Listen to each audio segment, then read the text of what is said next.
I don't care who dumps. I don't care who subs. I don't care who. I love it when they're verse. I want to see everybody do everything. Have an idea of what these things mean. Yes, mostly from, again, not from anything I'm seeking out, but from hearing drag queens talk about it on my Drag Race podcasts.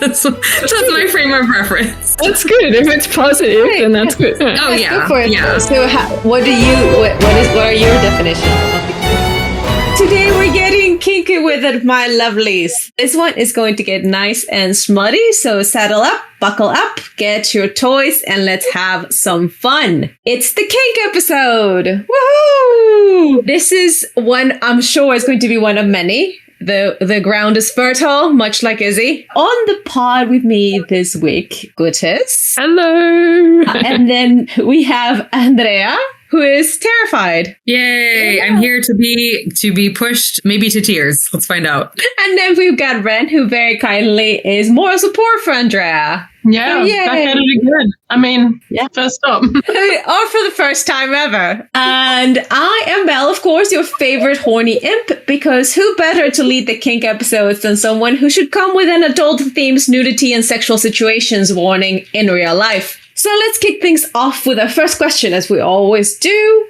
What's the most gay pirate thing that's happened to you this week? Kink optional. Okay, well, we were just saying that perhaps this is a kink. I just ate some pretty good ice cream. I got some vanilla ice cream and I mixed chocolate chip cookies in it. And if that's your thing sexually, you're welcome. All right, my dear. Goodness, what do you have for us? Well, I thought I would show off, not that anyone can see when they're listening, but my new microphone that I just got, because I've been having so much drama with my old one, and I just gave in and found someone in the next town who was selling their old microphone, and I thought that's kind of gay parody, because I'm, not just going to the shops. That's right. Pirates reduce, reuse, and recycle. Let's remember that. All right. And Ren, what do you have? Well, last night I was discussing medieval times kink, and that might just involve going to medieval times in America, which is one of my goals. Do you have Renaissance festivals in Australia? We do, but I haven't been able to go to one for a while. But thanks for reminding me. Because that does. I mean, it doesn't get much more medieval or parody or,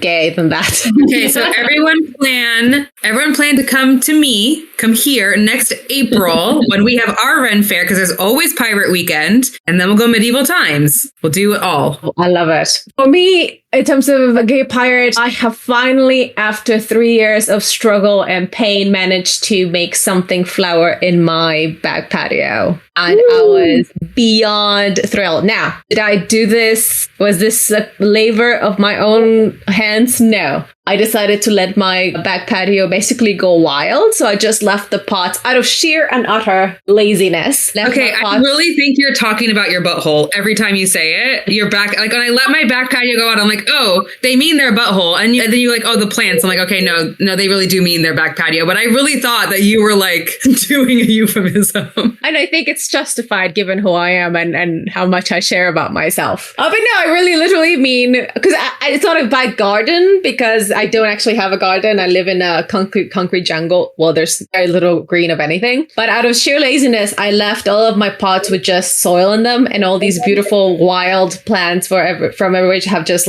their seeds have landed and have grown, and they are ready for the Texas heat, and I don't have to do much of anything. I'm still not convinced that you aren't saying a euphemism.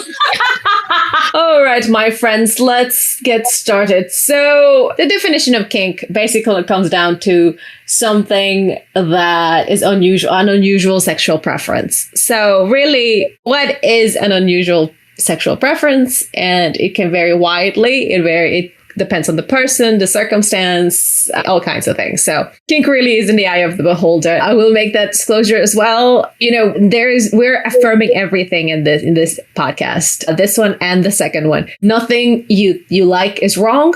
Nothing you don't like is wrong. It's what you like and it's what makes you happy. So you go for it. How much has each of us delved into the world of fanfic kink? Let's start with the innocents. Okay, well, I have not known about tags.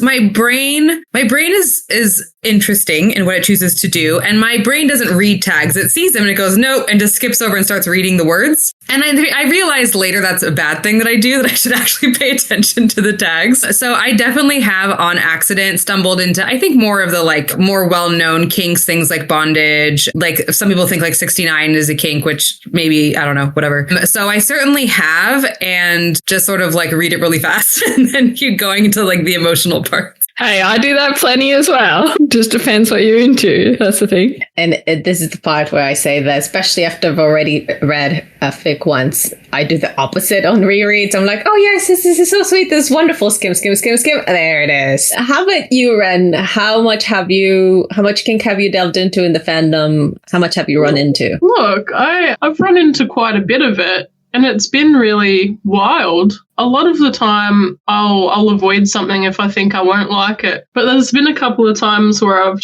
people have been like, you really need to read this. And I'm like, oh, right. And so I end up reading it. And then I just get sucked into it. And I'm like, oh, okay. Yeah. Well, I pretty much like a lot of kind of regular stuff I don't really like to read. So I tend to just only read explicit stuff if it's got a lot of kink in it. So that's pretty much me. As I've said before, I filter everything by explicit. And the only thing I am not a big fan of reading in that category is when it's for violence. If it's just violence, then I'm like, that's okay. And I skip over it. So yeah, obviously I've read all kinds of kink, everything that's out there. Let's talk about the tagging situation on AO3, because especially there's a few of us here who are very AO3 challenged. Oh, bordering on illiterate. Yes. Yeah, the thing is with the tags is that I think one thing that I think is be really helpful for people to know about it is to understand how like they deal with tags within tags, like subsets. So there's like always a big meta tag for AO3 with like really broad stuff, and then it gets more specific. So you can actually search, like they have kink into kind of two categories. They have it in like BDSM as its own category. So any kinks that are considered part of BDSM go into that. And then like there's kinks as its own meta tag that's like all the other kinks. So you can literally search within results for like the tag kinks, and it'll literally give you any kink. So like sometimes if I'm not in, if it's nothing in particular I want to read, but I want to read something explicit, I will literally write in BDSM or something, and then I can get like anything. I don't have to decide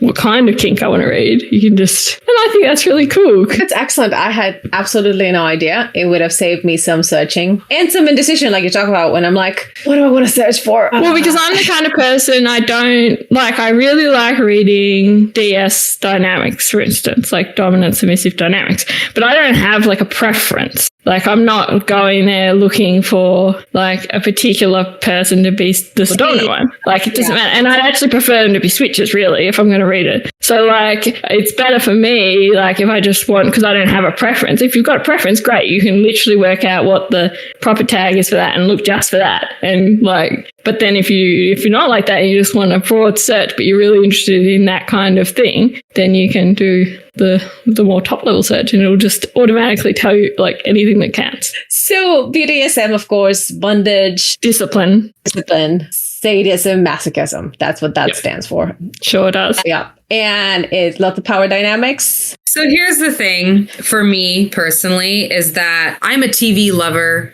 I watch a lot of TV, and one of the shows I watch over and over and over again because I'm demented is Criminal Minds. It's not a good show. It's propaganda, however. And so I only know things that are quote unquote like kinks through the lens of, oh, that's a sexual deviancy that serial killers are into. So I know what BDSM is in the context of seeing it in a propaganda show about FBI criminal profilers searching for serial killers. So yeah, I know what it is, but probably not in the correct lens. That is one frustrating thing about like pop culture's attitude, is because the whole thing of BDSM is it's all about like the whole framework is about consent and like communication. Like that is what it's not really about the kinks and the other stuff. Like it's really like, it's the kind of thing that I wish that was how everyone kind of treated anything to do with sex and relationships in general, because it would it's like consent is like so important. And then you read stuff about like stuff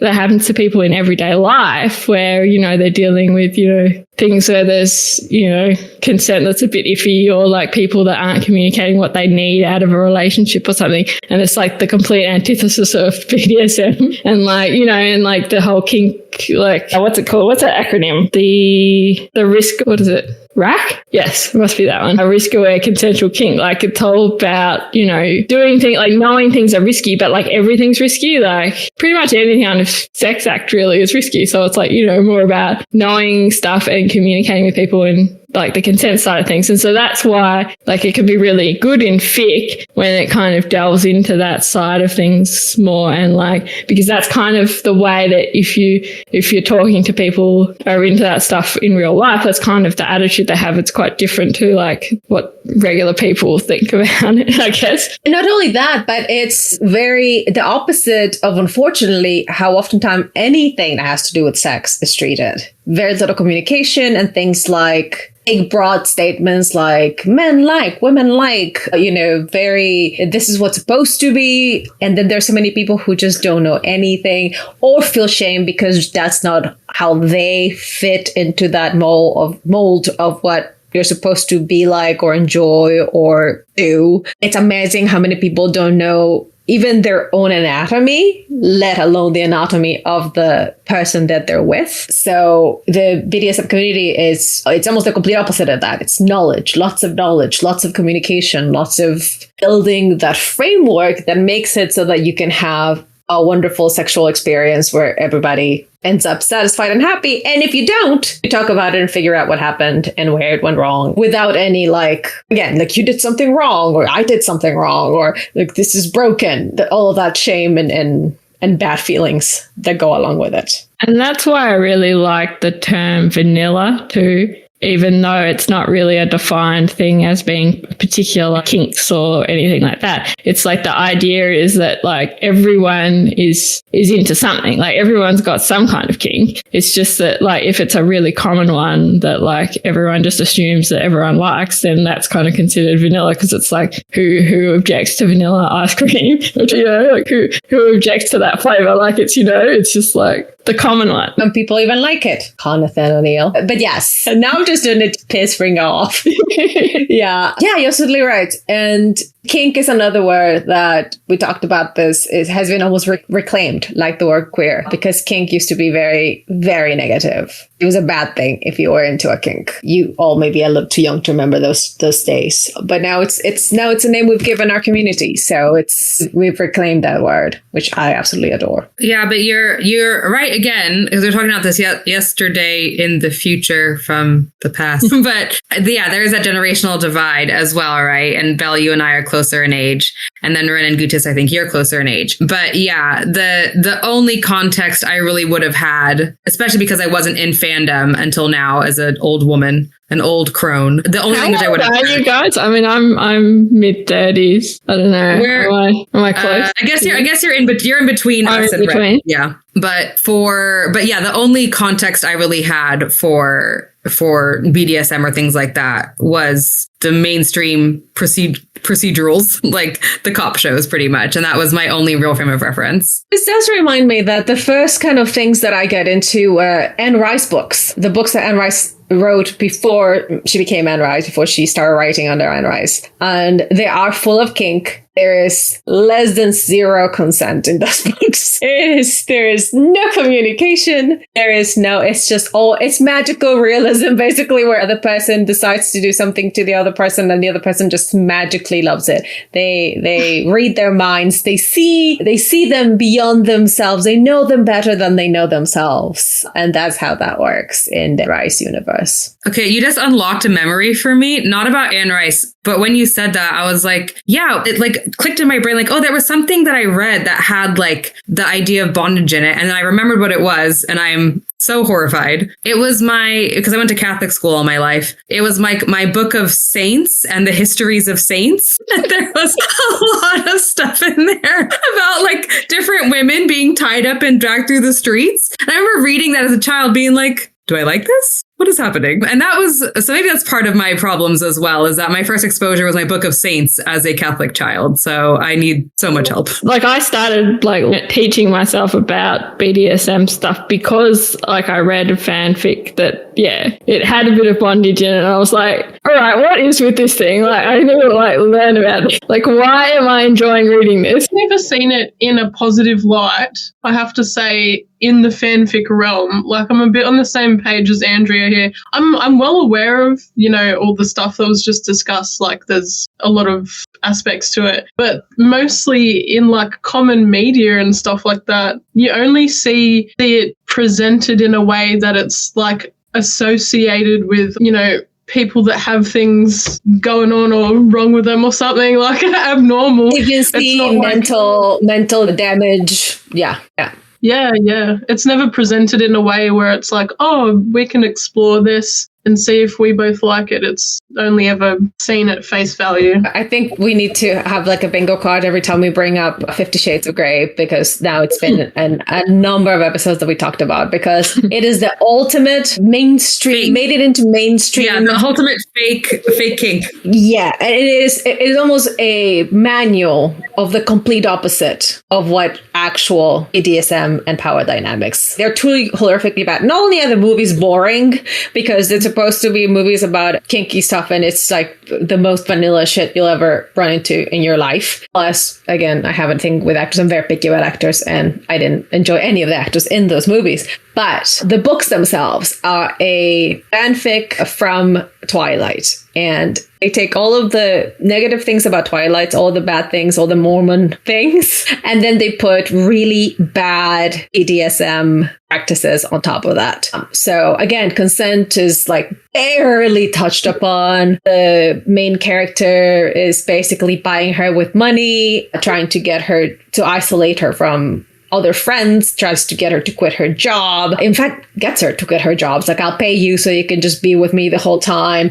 Buys her things, wants complete control without asking her whether she's into it or not. And she's kind of going along because he's handsome and rich. So it's very, very non-conny, absolutely horrendous in that. Even when they do finally sit down and go through a checklist and agree to limits, he pushes those limits left, right, and all around. And then to round it up, and I will disclose that I read the first one and somehow managed to stomach it, like go through it without losing it, mostly because I'm a completionist. Once I start, it's really, really difficult for me to put something down, even if I hate it. The second and third, I only read the summaries because I just wanted to see where, and sure enough, it's one of those where they go, this man was damaged psychologically. That is why he was into these things. Now, with the love of a good woman, he is better and he's okay now. He doesn't like those things anymore. He has been healed. And that sounds so annoying. It's absolutely horrendous. And I've had arguments with so many of my friends who are like, oh, but it made people think about it. Yeah, in the wrong way. Yeah, and it's sending a very, very bad, I mean, even for me, I know it was sending a bad message. I will say,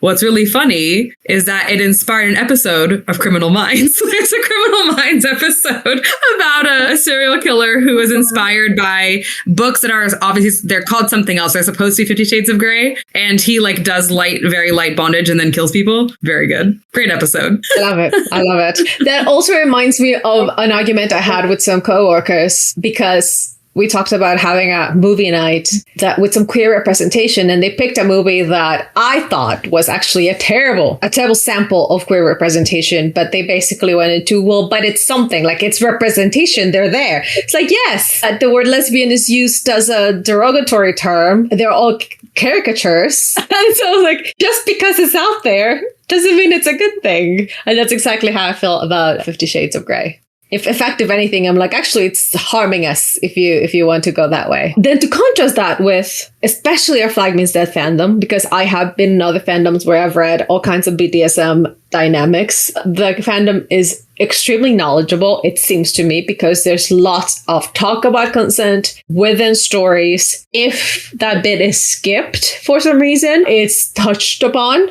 So they go, well, we're not going to have the scene where they negotiate, but we're going to assure the audience that things have been talked about and negotiated. Or the disclaimer at the beginning of the fic is basically this is magical realism, where everybody just magically is into things, but this is not how things are supposed to be done. Proceed with caution, which is a very mature thing, I think, for this fandom to do. Yeah, I definitely agree with that. Like some of the stuff I've come across before, that's in other fandoms, and it's like they either don't get it or they like don't tag things right, like especially around consent. Like I feel that is great, putting dubcon tags in and stuff like that. I absolutely adore power dynamics. I mean, like, I go crazy with it. Like with you Guttis, I don't care who dumps. I don't care who subs. I don't care who. I love it when they're verse. I want to see everybody do everything. Oh, we should talk about that, hey? The difference between verses and switches and tops and... Yes.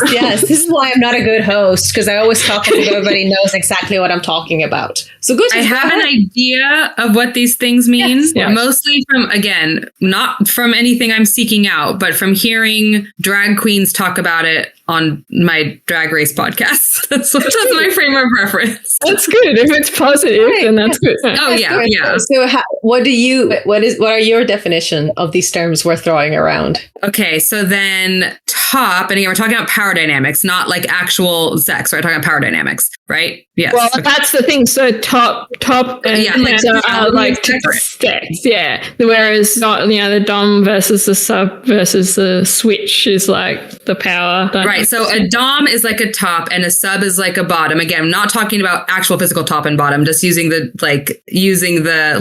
top is the more controlling one, right? Am I getting that right? Yeah. One more in control. Okay. And then but not always. That's the thing. Not always. Right. Because then you have the concept of like, well, I'm the dom, but I'm still the one calling I'm the sub, but I'm the one calling the shots, right? People can do that. The other way around, it's called a power bottom. If you're the one in control, but you're like, yeah. Okay. And then verse and switch is very confusing to me because they mean the same thing, but not. They're a little different. But what is the difference? Okay, let me guess. So verse is... No, I don't know what the difference is. Someone tell me. I was like, no, they mean the same thing. I can't think of how to differentiate them. I only learned that there was a difference between them the other day when I made a poll asking whether people go for top. And I voted in that poll and then immediately forgot what it said. Yeah, because you polled specifically, you were trying to make us pick between top ed and bottom ed. And I was like, well, I'm not picking. He's clearly got to be first. And then you made me so I picked top ed, but I said, but he's submissive. And then I think I just confused everything. Yeah, then people were throwing around both verse and switch. And I'm just like, wait a minute, what's going on? Yeah, that's what I learned. There was a difference. And then I'm like, wow, new poll incoming.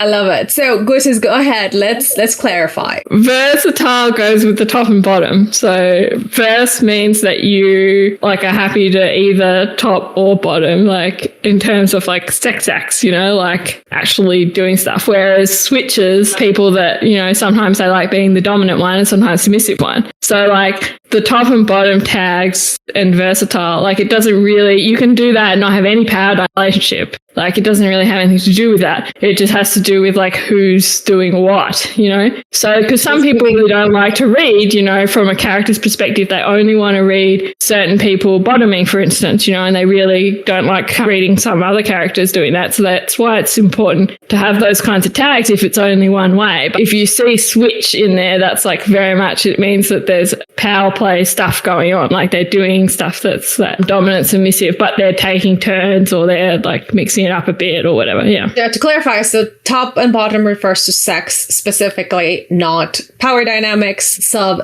refers to power dynamics and not necessarily sex, although it's my preference. Well, we'll be talking about it later because I'm opposite. I love reading the classically. So, and of course, top refers to the giver, the penetree, the penetrate whore, if you will, and bottom. It really said penetrate whore is what it sounded like what you said.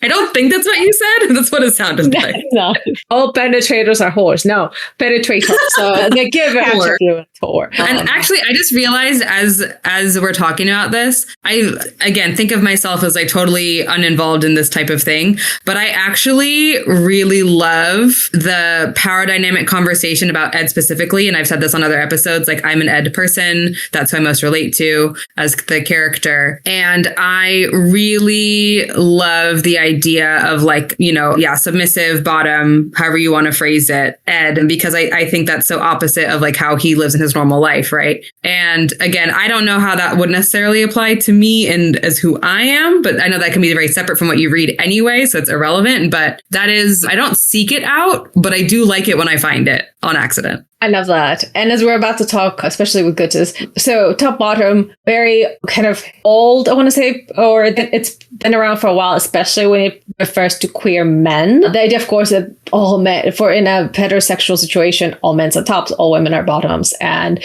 that comes with specific dynamics. So like if you're top, you're dominant. If you're bottom, you're submissive, which is, of course, what now we know, or we don't know now, we've acknowledged is not the case. I've also heard a lot about people kind of getting away from those terms because they go, that doesn't describe me. Neither top nor bottom, or for that matter, verse. Right? Kind of like some of us have decided to just use the word queer because we're like, listen, there's no label that quite fits me. So we're going to step away from those more old-fashioned labels and just be our own thing. Any other thoughts about tops and bottoms? Awesome. And we covered it pretty well. And with that, we get things like power bottom and all that, service top and all those beautiful, lovely things that go against the idea that tops are dominants and bottoms are subs. And then we've got the other side of this lovely coin, which is the actual power dynamics, the dom and the sub.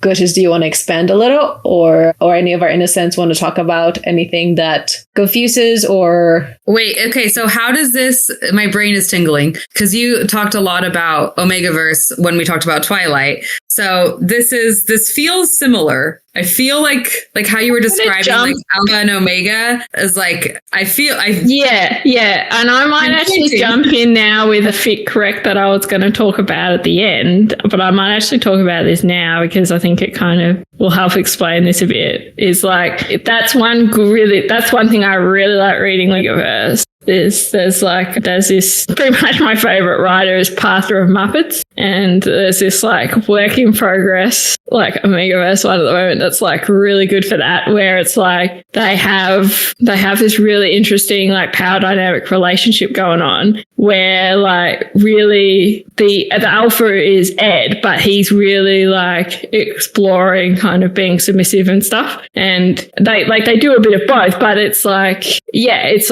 there's this whole idea that, there's that expectation of that's really interesting to explore, like that expectation of like he's going to be the top, obviously, and he's going to be the dominant one, obviously, because he's the alpha, and like it's playing with that idea, like both that he can just be the submissive one but still be the top, and also like that he can, do other stuff that's not just like, that they can like try different things, So that's work in progress. It's called, what is it called? I never did write it down. Once Bitten, it's called. Oh, I love it. It's also one of my favorite movies. But no, yes. So it is because Omegaverse kind of puts a very extreme lens on what we would consider old-fashioned or traditional power dynamics and or the idea of topping and bottoming, where these people are like, as omegas and alphas, they're literally made for that. Like very wet holes, very big cocks. That's the way it's supposed to be kind of idea.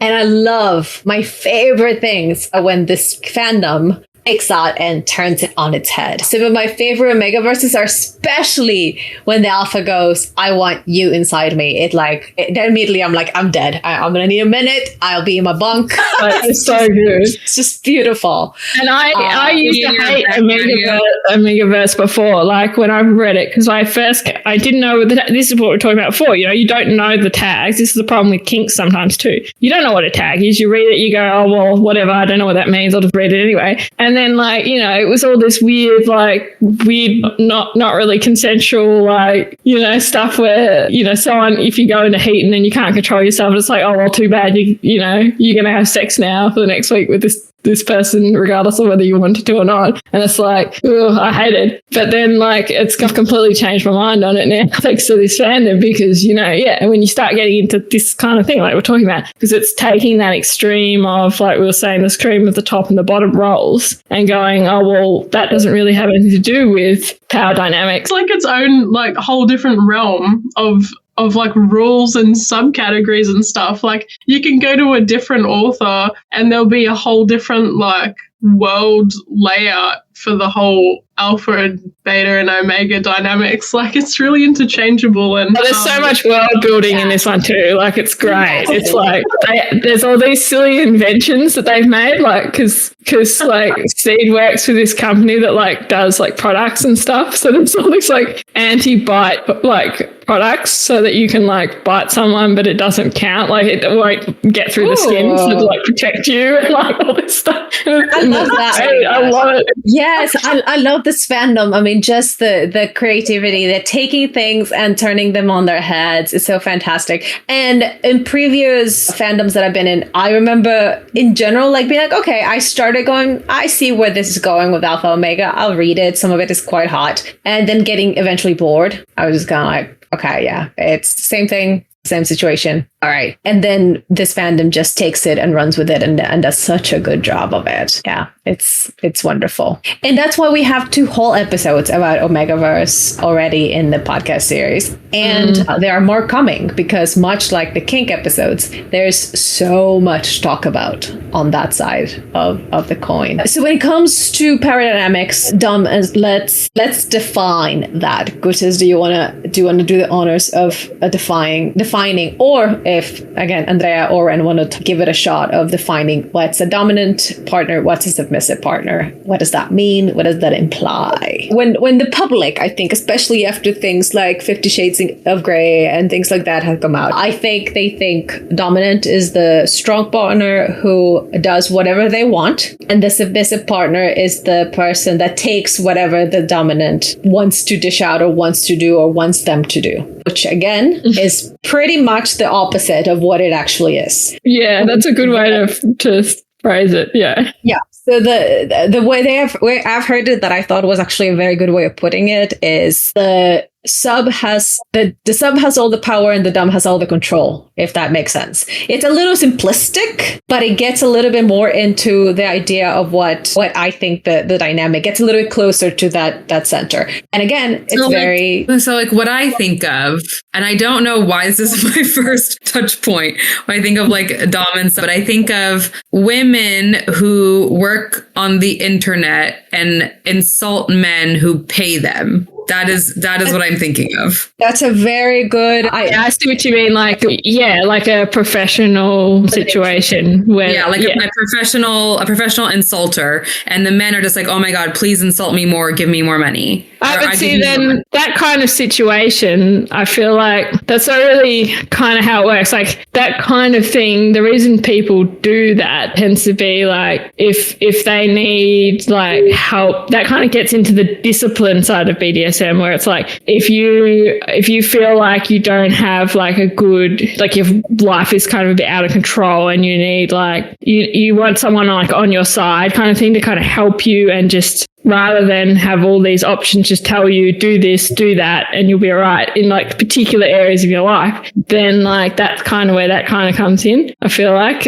you're not, like sure, it's a bit of a kink thing too, like, you know, but it could also just be like literally I need someone to just, you know, tell me so I don't have to like have. It comes either from I need structure, because I feel like my life's out of control. It can also come from I am always in control and I'm exhausted and I have a break, please. Yeah, like especially people who have high, that's where that whole trope kind of thing of like, you know, the really high powered like people that like to then be submissive, like kind of, you do see that sometimes in media and stuff, and that's there for a reason, because it is a thing. Like if you've got to control your life all the time, it makes sense that like sometimes you just want to, but you have to have trust in someone that that'll like do the right thing because you're giving up control to them. And you can layer it with other things, right? So you can layer this idea of dom and sub with a praise kink, a humiliation kink, bondage, right? They all like layer on top of each other. Look, I'm getting it. It's all coming together. Yes, exactly. Because you're not just going to start. That's why you can't just go, okay, you're the dom now, go. That's not how it doesn't work. That's why they talk about checklists and stuff. And this is something that, the people that are really good at writing, and to be honest, in our fandom, is that whole thing of like, especially with like role play, like you read a lot of stuff with like good role play and stuff. And that's kind of the same thing because it's not like there's always this bit at the start. They don't just jump into it, even when it's supposed to be, porn without plot, like stuff. Then it's still, they have this whole setup where it's like, I really like the idea of this particular kink, or I really like the idea of not having this particular thing. And then they plan out a scene, like a fuckery kind of thing. And then it's like, and then we do it, And then that's like a proper, I really like that kind of thing because it feels so much more realistic and more like how real relationships go, like at least from my experience, you know what I mean? So like, that's why I really like reading that. How thank you for explaining it as a fuckery. That's very funny. You see that a lot. Yeah, it's lovely. You do see it a lot. Yeah, it's great. But that's how relationships should be, and we're talking about that. So, and thankfully, that's how relationships. I think that's where like the zeitgeist is moving towards the idea that you're not just magically going to figure out what the other person needs without talking about it, without navigating that. Just kind of, I can read your mind and your body like a book. It's fantastic, and that's super like magical realism thing, but it's not how life works, and it's definitely not how kink works, and it's definitely not how power dynamics work. And and as you very well put it, and there is the framework upon which you then hang everything, whether it's sexual or whether it's not. So good as you were saying, you appreciate the non-sexual bit of it, yeah? Yeah, that's right. Like I like reading a lot of stuff where it's not, more writing. I guess I don't really read much of it, so if you're out there listening to this, you want to write more, you should. But I've certainly written it. Not that I've written a lot of stuff, but like when I did the stuff for Kinktober last year, I had a go. That was like my first go at writing a bit of smut. But like honestly, the first one's not even really smut. It's just like season 1 dental vid, and they're just like having a bit of fun, like messing about with like, a bit of kind of pain and stuff, but like really light. It's just silly. And like, yeah. And I've written other stuff, like I wrote a thing like Viago Anton one, they're characters from What We Do in the Shadows, and the same kind of thing. I just like wrote this cute little thing where they're not even like together or anything. They're just like, one of them's really stressed out and the other one's like, that's okay. We'll just like have a chill evening and you just get to sit there and like, and so that's the kind of thing I really like to read because I don't really care about the sex. But yeah, I love that kind of thing. Yeah, of course, like the sex part because it's me. But I do appreciate the power dynamics and how many authors in this fandom put so much thought into how the power dynamic makes people feel. That is super. It's even helped me express and sort out my own thoughts about what I truly feel when I'm in a scene. It's amazing how somebody else's words can help figure out what the hell you're into or what you're about. So it's not just about showing what's happening, but what's happening to them in their heads, which I deeply, deeply, deeply adore. Yeah, especially we haven't even talked about subspace. Yeah, subspace and it is a sub drop and even dom drop. So some more terms in there. Anybody want to hazard any guesses as to what those are if you don't know? I have absolutely no idea. Subspace. I'm curious about that one. I'm interesting that you guys don't know this. Is it like a submissive substack? I don't know. So it's where us go to hang out and talk. Well, yeah, it's where you store all your submissives. It's not like a Star Trek reference either. It's subspace communications. Yes. Yeah, it's like... Okay, who take this one? Go sis? Yeah, it kind of describes what it's like when you get into a real submissive mindset, like during a scene or during something where you're like really getting involved in something you end up in this like state. You're not like with it. You're kind of like off. Yeah. And so that's why a lot of people, I think, don't understand why it would be enjoyable, certain things, like especially like the pain related stuff, because I feel like there's like, unless you kind of, there's like this weird thing that your body can do where it processes pain differently, like when you're in subspace. It may have because if you don't have the terminology for it, it doesn't. It's also kind of analogous to being in an altered state, as in like drugs or alcohol or something like that, because it really does. It changes your perspective, your perception. It can slow down your mind. We were talking about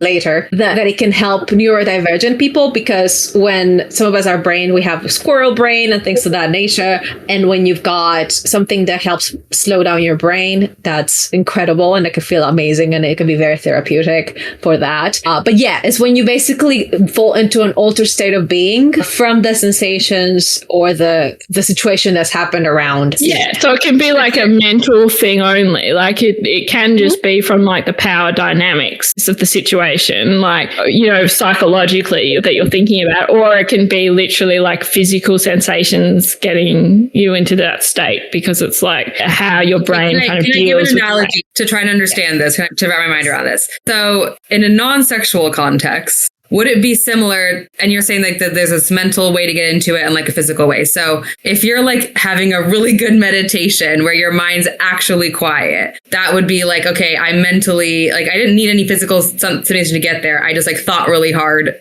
or didn't think really hard, whatever. I suck at meditation, but I meditated and now my brain is more calm. Or like for me, the only time my brain is calm is like when I'm doing ballet, because I have to be so focused on what I'm doing. I had to be know where every muscle is at every time, and that's the only time my brain will be quiet. Is that the same thing, but sexier? Like, if you think about like with meditation, how some people will use like mantras and like, you got like rosary beads and stuff, like that kind of thing, or you might have like a physical thing you're doing to get you into meditative state. I suppose that's kind of a good analogy. Like, that is actually a fantastic analogy, Andrea. That's exactly correct. So I was going to point out some of the things that I've seen in this fandom that have gotten characters into subspace. I remember one that I really, really loved, where Steed asked Izzy to hold out his hand and hold out his hands and hold a book in front of him and just hold it. And because of the way that Izzy's mind works, of course, at first it's fine, and then it's kind of not painful, but like exhausting. And then like you get to a point where you can't even really feel your arms anymore, because, it's gone like beyond that. It's already past the exhaustion point,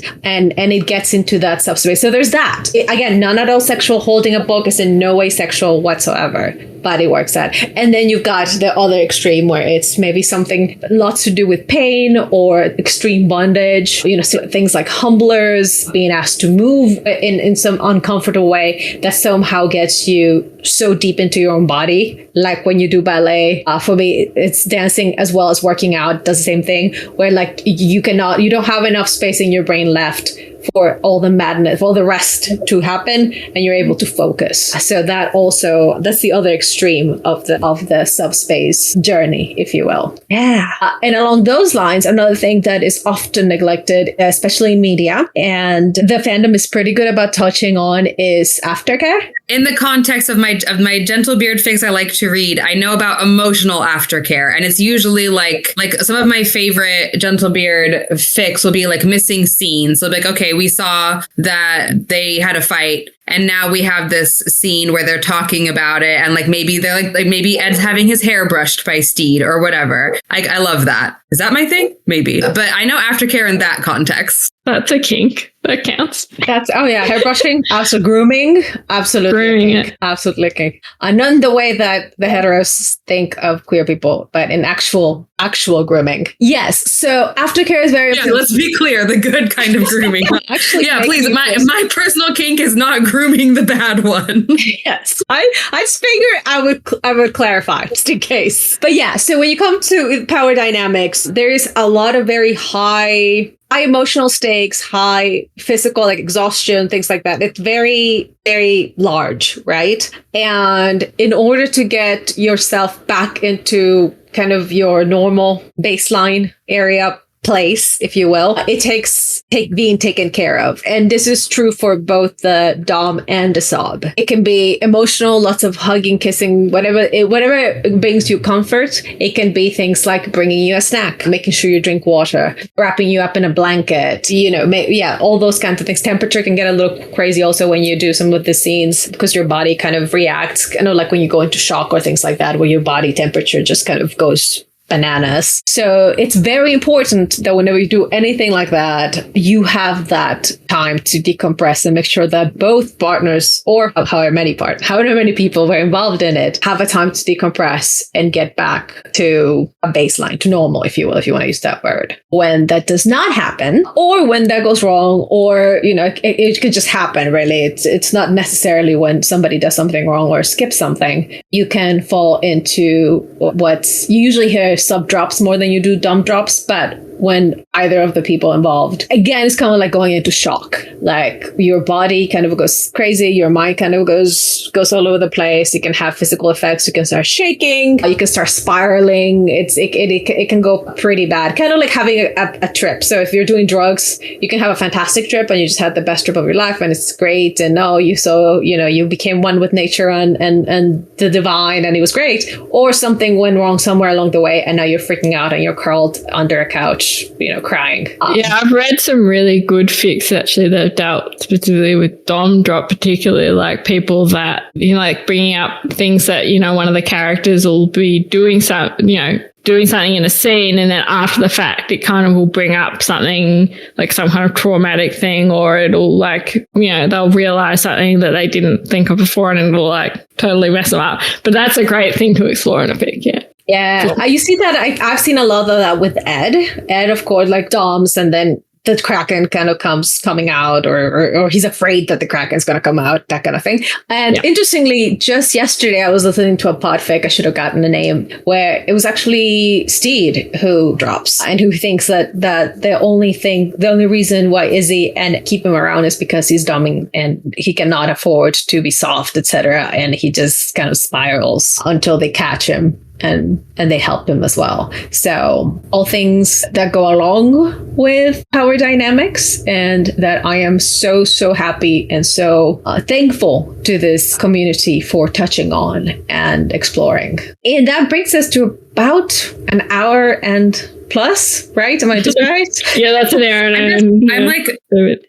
I'm just like, okay, also all the dogs in the neighborhood are barking right now. Sorry if you can hear it in the podcast world. They're all barking. I don't know what's happening, but they are maybe supporting me in my oh my God, I really need to seek out more fics where Ed is in a sub position and then has aftercare. Like as we're talking about it, I'm like, damn, that I need that. I didn't realize that until this conversation. I'm like, damn, I need that really. And especially right now, like I've got some stuff going on in my personal life. Like I really just need that right now. And that is what I will be doing later today. I'll see if I can find you one. I can think one right off the top of my head, but I can't remember the exact name or the author, of course, but I remember reading it. So if I can find it, I'll send it your way. But there are some of those. And yeah, they're absolutely wonderful. I have a couple in my recs, but they might be a bit. I might go look for some less watch. I mean, I can skim some of the more intense parts, but I mean, I'm open. So much. Yeah.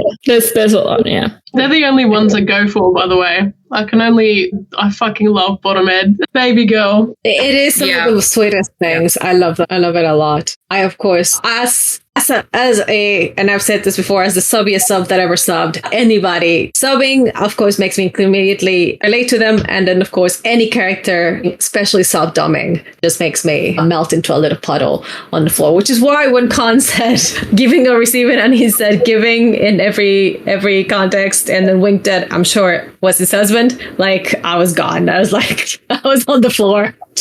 Okay, and can you define one more time for me sub-doming? I mean, I understand it, but just one more time. So soft-doming, you soft. That's what I meant. Yeah. Soft-doming. Usually it refers to basically that whole idea of controlling with care and love, and so it's not. I'm so glad they started calling it that too, because that kind of doming used to be called daddy dom, and I really I can't handle daddy kink well and call it that, and I was glad that they changed and stopped calling that. It's like a soft dom. I'm like, yes, thank you. It's just like, let's just separate those two things. They should call it Zaddy. Zaddy. Let's insert Zaddy in there. I know this fandom does like the daddy king. It's okay. I do read it sometimes. But the idea that it's soft, it's caring, it's more on the praise kink side, on the caring than the I'm gonna scream at you until you do something, or I'm going to pretend that I am impervious to anything that's happened to you. That kind of the difference. And on a funny story, I love the way my mind compartmentalizes stuff, because I love a daddy kink. And back to well-written fics, never been a big fan of mommy king until I read a really good story. Yeah, usually that's my face, Andrea. Usually I'm like, but then I read a fantastic story and I was like, okay, I see where they're coming from. I may have to give this a shot. But what makes my being okay a lot in part 2, like how you can just give stuff a try when you're like, surely I'm not going to be into this, and then you're like, oh, okay, I kind of get it now. Not really my thing, but I get it. So yeah, in my definite moment of TMI is that I'm okay. I love daddy as a matter of fact, but I literally call my father daddy. It's like there's a line in my head. There's a like. And somehow my mind manages to split itself and go, I love my daddy, and I also love my daddy. You know what? I'm out here like judging you right now, but look at my water bottle. It says Daddy's Little Daddy on it. Underneath that, it says Daddy Gang. But that's because I think of myself as daddy. I'm daddy. Well, again, interesting enough. I love I'm okay with people calling me daddy in bed or in any context, really. But if you call me mommy, I'll probably have a heart attack. The only person that can call me mommy is my puppy, my Susie, and she doesn't say it. She just thinks it at me. So I mean, I feel like I'd like to be called daddy in life, because I'm a bit of a bully and a control freak. So like, but again, that's in life, not sexually. Yeah. Daddy. Big daddy. I don't mind being. I even love being called papi, which it's an even whole other situation. Yeah. Hi, Vika, if you're listening. Yeah. So, I think we've done it, my friends. We covered about an eighth of what we thought we were going to get through. We got through the big one that we wanted to talk and touch on. Sex pollen is. I just know that it's on this. I just know that it exists now because you wrote it down. Yeah. So we can totally, I'm sure it'd be kink part 3, 4, 5, and who knows, 8. Some of the other stuff that I thought we should talk about that I can kind of tease is a fantastical stuff like monster fucking, sex pollen, which has to do with some sort of substance that they inhale, eat, drink, and now it's either you fuck or you die situation. Those are all I'm ready it right now. Because it was like a really common thing in Star Trek, like in the actual show, in the original series Star Trek, is that they would go to a planet and like, or whatever, come across something, and it would like alter them, and like so it turned into a fan fiction trope. Yes, it did. And usually it's if you don't fuck, and if you don't fuck even in a specific way, you die. So you have to do it, which has a little Connie situation happening sometimes, but you usually talk it through. It's fantastic. Yeah. Fuck it, crew. Fuck it through as a crew. That is exactly correct. But yeah, some of the stuff that I'm hoping we can cover is that part 2 will give you even more glimpses into what we will talk about in future episodes. And I think also we've covered some of the other stuff that I had in mind, which is talking about misconceptions, what is and isn't kink, and what is and isn't our dynamics. In part 2, we'll get it more into how we think this next generation is doing so much better than we were. We're moving in the right direction, I believe. Well, I will just say, as you know, Gutis, I know your goal coming into this was to introduce me to some things, and I realized that I like stuff I didn't know that I liked, and now I can seek it out. So thank you. Yay, that's great. Hopefully that's true for some listeners as well.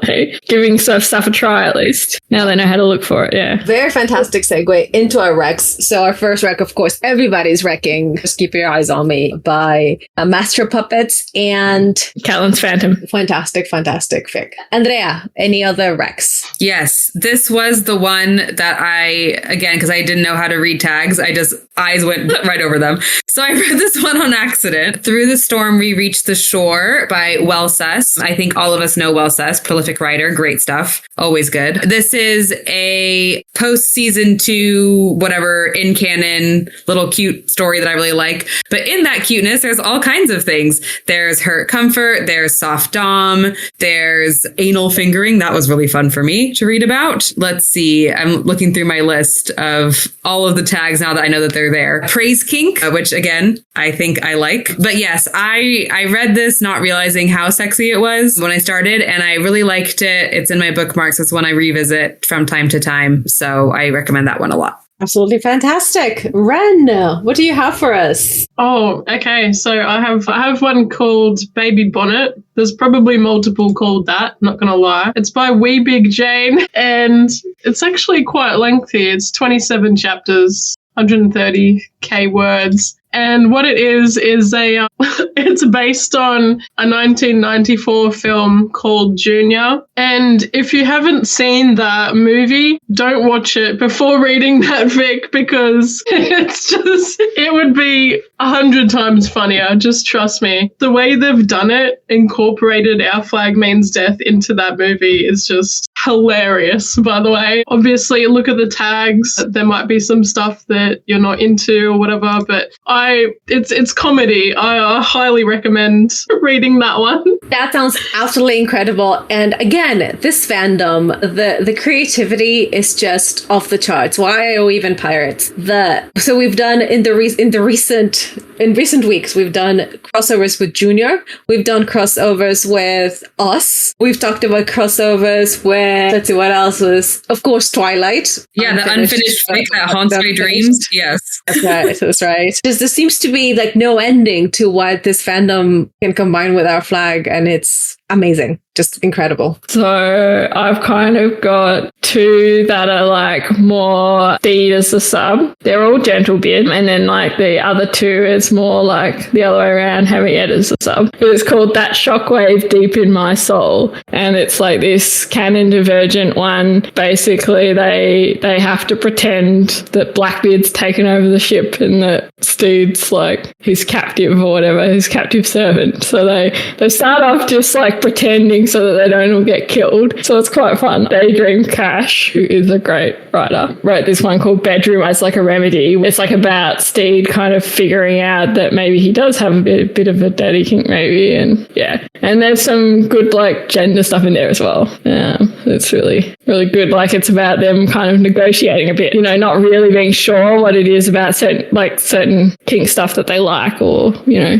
So that one's really good. And then for the people that like submissive ed, there's this one called Trapped by Cobalt August, another writer. So these are all people that I've podficked other stuff with. It's right. Like I've done one of Cobalt August, and I've done one of Daydream Crashes, but I've done Draco's as well. Yeah, so that's funny. I've podficked like some other fic of it. Trap is like this one where it's another canon one, and Ed's got claustrophobia. So it's about they're trapped, hence the name, and they got to work out a way to distract him so he's not having such a shit time of it being claustrophobic. And so my last rec is a series, and it's by Ivory_Feathers. It's called Impossible Devices, and it's a whole series. I don't know if you guys have read that.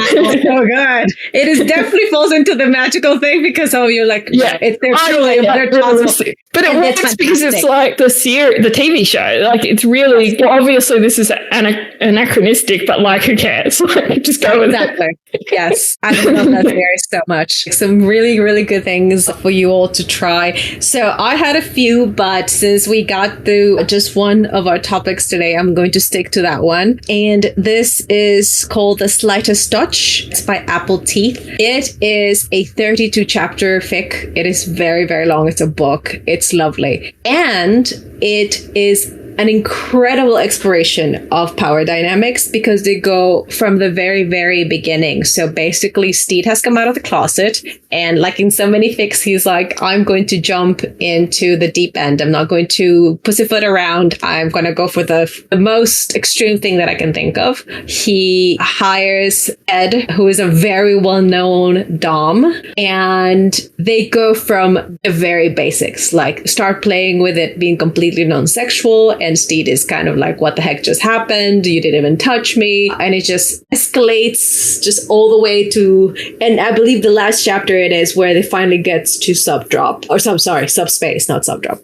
So like it covers the whole spectrum. It also has some gender stuff, which is fantastic. And Ed finding his kind of subdom, his preference for subdoming over the hard dumbing that he had been doing before that. So it does have a kind of canon typical misunderstanding in the middle where they separate and they're miserable, but thankfully it gets resolved very quickly. And then you get right back into the power dynamics and the kink. And it's lovely. It's an absolutely fantastic fic. So cannot recommend that one enough. All right, my friends, we made it through. So as we wrap things up, tell me, what are you working on? What are you looking forward to? And if you want people to find you on the interwebs, who are you and how do we find you? Working on shit. Leave me alone. I am looking forward to reading more fics now that I can seek out what I like. You can find me on Blue Sky at Pajarito Botones. And please send me your fic recs for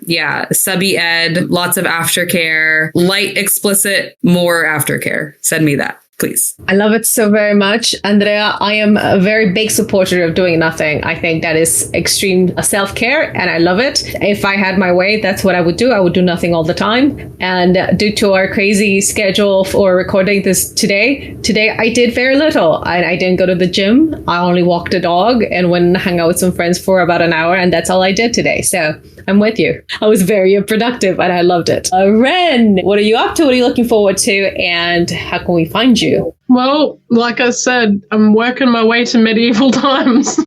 That's pretty much it. Not really doing anything creative, unfortunately. Wish I was. Yeah, medieval times, I'm coming for you. Specifically the California one. And you can find me on Blue Sky under the name Tiki Titties. Thank you. Speaking of that, I will shout out all the wonderful work you do over at the Taika server. That makes my life very, very happy on a regular basis. Between you and all the wonderful folk in that I get my Taika fix, and it's so wonderful to meet fellow Taika enjoyers. Thank you. Oh my God. It is a pretty cool friggin' server. It is. Yeah, that's right. We have fun in there. But it is a pretty cool server. Thank you. Alrighty, Gutis, what are you up to? Well, I'm madly trying to finish off writing my fic for the reverse Big Bang. So in July, you guys will start seeing them all come out. They've all got to be released, all the fics in July. So my last chance to finish writing it, so it should be good.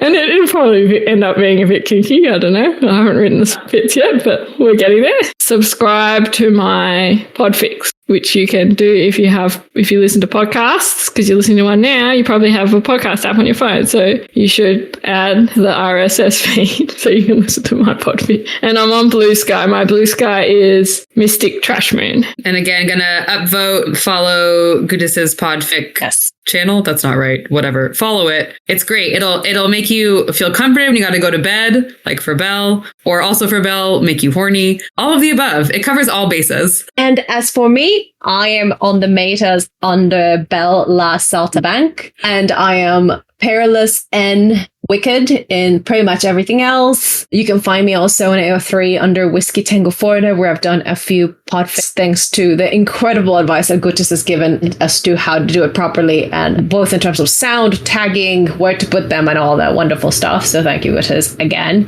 you're a lifesaver. And I'm looking forward to a lot of things, actually. With everything working, hopefully I will have another tattoo by this time tomorrow. It's going to be a steady hands. Very excited about that. I am about to go to the UK to once again freak out the Con O'Neill fan over Nathan Fode, and hopefully very inexpertly and awkwardly, like I always am, flirt with Rubo Kwan. So it's going to be fantastic. I should be like sending them spray bottles so they can like, no.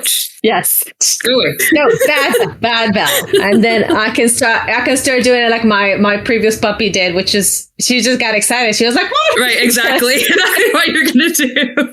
And we've made it through yet another Kink episode, my friends. If you enjoy any of this, like us, leave a review. Even if you say that we suck, it's still the reviews help push us up and help other people find us. It also helps let people know that Our Flag Means Death still has a very strong following, and we enjoy all that content. Our Flag Means Fan Fiction, and wherever you get your podcasts. If you follow us on all the socials, Carly is amazing about keeping up with all of them. We have Blue Sky, Instagram, and if you have any ideas, any thoughts, any suggestions, you want to record your own podcast, you want to be in this podcast, we will take it all. There's no limit as long as you're kind. We love to hear it. You can write to ourflagmeansfanfiction@gmail.com. And with that, my lovely friends, until next time, do creations, be cringe, and make sure you commit crime. Yay! Woo!